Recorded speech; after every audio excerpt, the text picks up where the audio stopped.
আসসালামু আলাইকুম। আমি চলে আসলাম এবার পোর্ট রোড। গাইস আপনারা দেখতেছেন যে কি পরিমাণ যে কোরাল মাছ আর কত বড়, বড় সেটা আপনাকে করে দেখাবো। কারণ আমার কিন্তু ২ পিস কোরাল মাছ লাগবে সেইজন্য আমি বরিশাল আসছি। তারপরেও আরও অন্যান্য মাছ লাগবে আমি দেখাবো ভিডিওর ভিতরে। সো আপনারা দেখতেছেন যে এত পরিমাণ কোরাল মাছ আমি কখনো দেখি নাই। সো এগুলা তো সীমিত। তারপরে আছে অনেক বড়, বড় কোরাল মাছ আমি দেখাবো। ১৫ কেজি থেকে ৯ কেজি পর্যন্ত আমি কোরাল মাছ দেখাবো আজকে আপনার করে। এই দেখতেছেন যে এখানে এক বুর। সো ফুড রোডে আমি চলে আসলাম। তারপরে আপনি দেখতেছেন যে এই কোরাল মাছের পরও আরও কোরাল মাছ আছে পাশাপাশি আপনাকে সেটাও দেখাবো। সো ফুড রোডে আসছি শুধু এই কারণেই দেখতেছেন যে কোরাল মাছ এই কতিটি। সো আমি ২ পিস শেষ পর্যন্ত নিয়ে নিছি, এই ২ পিস নিছি। এখানে একটা ১৫ কেজি, একটা ৯ কেজি। তারপরে দেখাবো শিং মাছেরটা।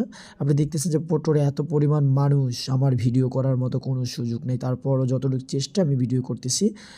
আপনারা দেখতেছেন অবশেষে আমি আপনাকে দেখাবো যে আমি শিং মাছ কীভাবে নিতেছি। ৫ কেজি শিং মাছ লাগবো। এই যে দেখতেছেন যে পাকনা, পাকনা শিং মাছ অনেক বড়, বড়।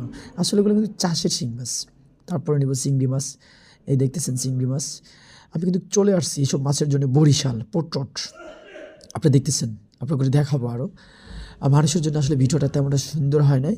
তারপর আমি যে মাছ নিব সেই মাছগুলো আপনাকে দেখাবো। আমি নিব রূপচাঁদা সাগরের যেটা আপনারা দেখবেন। তবে হ্যাঁ, আপনাদের যাদের লাগবে